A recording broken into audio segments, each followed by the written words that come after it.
చూస్తే హైదరాబాద్ మంగార్ బస్తీలో నిన్న భారీ వర్షానికి నాలా ఉప్పొంగడంతో ఇద్దరు గల్లంతైన ప్రాంతాన్ని హైడ్రా చీఫ్ రంగనాథ్ పరిశీలించారు. అలాగే బాధిత కుటుంబాన్ని పరామర్శించారు. ఒకరిని కాపాడదామని మరొకరు రాము అర్జున్ అనే మామ అల్లుడు నీటిలో కొట్టుకుపోయారు. డీఆర్ఎఫ్ బృందాలు 3 గంటల పాటు ప్రయత్నించినా ఆచూకీ దొరకలేదు.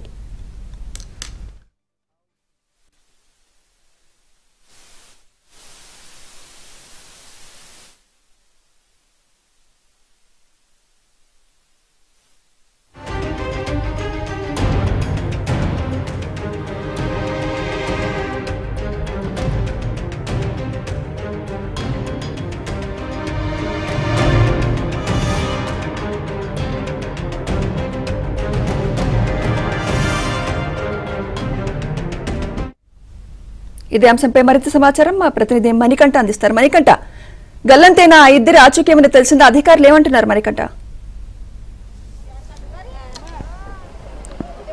ఇప్పటి వరకు అఫ్జల్ సాగర్ నాలాలో కొట్టుకుపోయిన ఇద్దరు వ్యక్తులు రాము అలాగే అర్జున్ కోసం ఎన్డీఆర్ఎఫ్ సిబ్బంది అలాగే ఎస్టీఆర్ఎఫ్ వీరితో పాటుగా జీహెచ్ఎంసీ అలాగే హైడ్రా సిబ్బంది ముమ్మరంగా గాలిస్తూ ఉన్నారు. అయినప్పటికీ వీళ్ళ ఆచూకీ ఇప్పటి వరకు లభ్యం కాలేదు. అయితే కొద్దిసేపటి క్రితమే జరిగిన ఘటనా ప్రదేశం వద్దకు హైడ్రా కమిషనర్ రంగనాథ్తో పాటు హైదరాబాద్ జిల్లా కలెక్టర్ హరిచందన కూడా ప్రస్తుతం ఇక్కడికి చేరుకున్నారు. బాధితులతో మాట్లాడారు. అలాగే ఎక్కడ ప్రమాదం చోటు చేసుకుంది, ఎందుకు ఈ ప్రమాదం జరిగిందని కూడా పూర్తి స్థాయిలో అధికారుల నుంచి వివరాలు అయితే రాబట్టే ప్రయత్నం చేశారు. అలాగే బాధితులు కూడా త్వరలోనే పునరావాస కేంద్రాలు తరలిస్తామంటూ అలాగే మరొక చోట ఇల్లు నిర్మాణం కల్పిస్తామంటూ ఇప్పటికే హామీ ఇవ్వడం జరిగింది. ప్రస్తుతం ఏదైతే ప్రమాదంకి కారణమైందో అది వివరించే ప్రయత్నం చేస్తాను. మనం చూసుకోవచ్చు, ఇదే ప్రధానంగా అఫ్జల్ సాగర్ నాలా.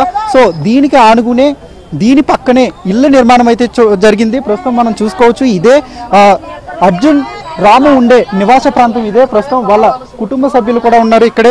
అయితే వీళ్ళు మీడియాతో మాట్లాడడానికి కూడా గత కొద్ది నిమిషాల నుంచి విముఖత చూపిస్తున్నారు. అయితే మనం ఆ ప్రమాదం ఎలా జరిగిందనేది కూడా ఒకసారి మీకు ఎక్స్ప్లెయిన్ చేసే ప్రయత్నం చేస్తాను.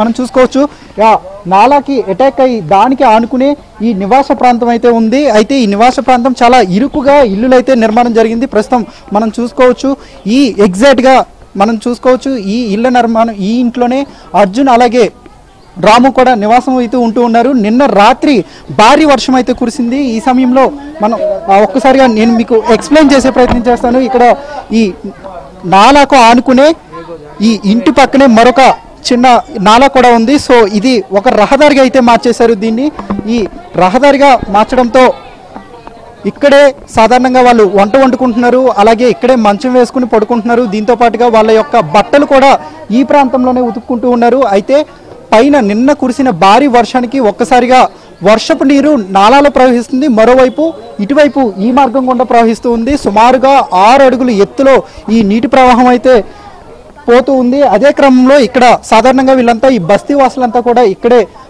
వాళ్ళు వంటలు వండుకుంటూ ఉన్నారు. అలాగే బట్టలు ఉతుక్కుంటూ ఉన్నారు. అన్నీ కూడా ఇక్కడే నిర్వహించుకుంటున్నారు. ఎందుకంటే ఇదంతా కూడా చాలా ఇరుకు ప్రాంతం.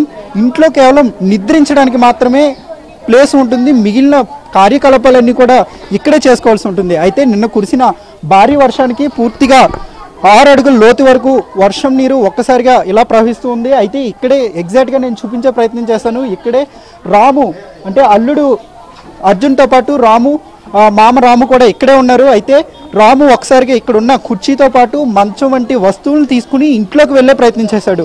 ఆ క్రమంలోనే ఇటుగా అప్పటికే మా నడుము లోతు వరకు నీరు చాలా వేగంగా ప్రవహిస్తూ ఉంది.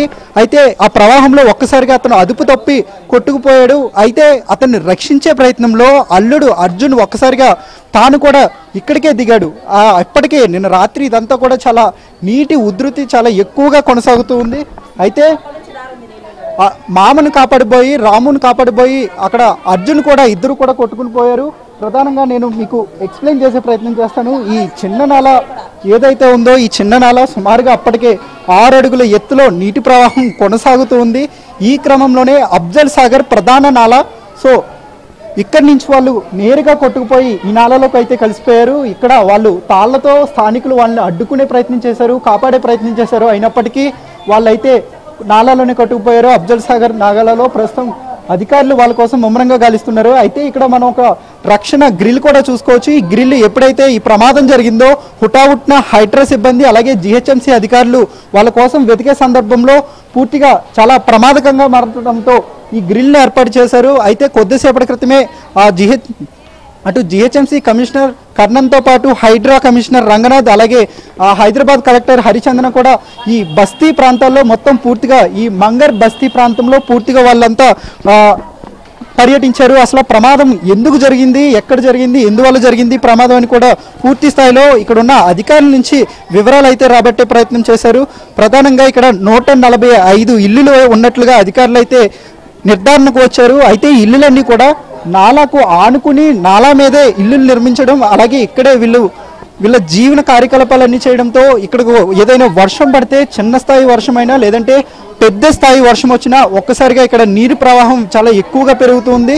ఇంట్లోకి నీళ్లు కూడా వెళ్ళిపోయిన రోజులు కూడా ఉన్నాయి. అయితే నిన్న వర్షం దాటికి చాలా ఎక్కువ మోతాదులో ఈ వర్షం పడింది. సో అప్పుడు ఆ సమయంలో ఇక్కడ ఉన్న వస్తువులన్నీ ఇంట్లోకి తీసుకెళ్లే ప్రయత్నంలో ఒక్కసారిగా రాము కొట్టుకుపోయాడు. రామును కాపాడే ప్రయత్నంలో అర్జున్ కూడా కొట్టుకుపోయాడు. ప్రస్తుతం వాళ్ళ కుటుంబ సభ్యులు ఆ కన్నీరు మున్నీరవుతున్నారు. ఎందుకంటే అర్జున్కు రీసెంట్గానే వివాహం అయింది.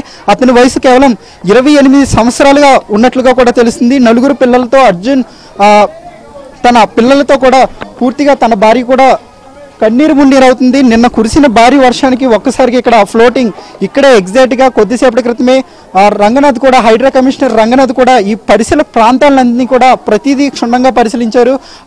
కొన్ని చోట్ల అంటే ప్రధానంగా ఈ నాలా వద్దే కొన్ని చోట్ల ఇల్లు అయితే నిర్మించుకున్నారు. అవన్నీ కూడా అక్రమ నిర్మాణాలని కూడా ఇప్పటికే అధికారులు తేల్చారు. సో అక్కడ ప్రధానంగా నీటి ప్రవాహానికి అడ్డుగా ఇల్లు నిర్మించడంతో ఆ నీరు ఒకే చోట స్ట్రక్ అయిపోవడం అలాగే నీరు ప్రవహించాల్సిన ప్రాంతం కాకుండా వేరొక ప్రాంతంలో ప్రవహించడంతో ఈ ప్రమాదం జరిగినట్లు అధికారులు అయితే నిర్ధారణకు వచ్చారు. ప్రస్తుతం ఆ కలెక్టర్ కూడా కొద్దిసేపటి క్రితమే ఒక వివరణ ఇచ్చారు. అలాగే బాధితులతో మాట్లాడారు. ఖచ్చితంగా వీళ్ళందరికీ వేరొక చోట పునరావాసం ఇల్లు నిర్మించడానికి సిద్ధంగా ఉన్నామని, ఇప్పటికే ఇక్కడ చాలా ప్రమాదకరమైన ప్రాంతం కాబట్టి నోటీసులు అందజేసినా వీళ్ళు ఎలాంటి స్పందించడం లేదంటూ ఈసారి ఇప్పుడు జరిగిన ప్రమాదం తీరుతో అయినా ఖచ్చితంగా తాము జారీ చేసే నోటీసుల పట్ల అప్రమత్తంగా ఉండి ఎక్కడైతే తాము నివాస ప్రాంతాలను కల్పిస్తామో అక్కడికి వెళ్లాలంటూ కూడా కలెక్టర్ వీళ్ళని కోరే ప్రయత్నం చేశారు. మరోవైపు ఆ ప్రభుత్వానికి కూడా ఒక నివేదిక అందిస్తామని ఆ ఇందిరమ్మ ఇల్లు ఇవ్వడానికి కూడా సిద్ధంగా ఉన్నామంటూ కూడా కొద్దిసేపటి క్రితమే కలెక్టర్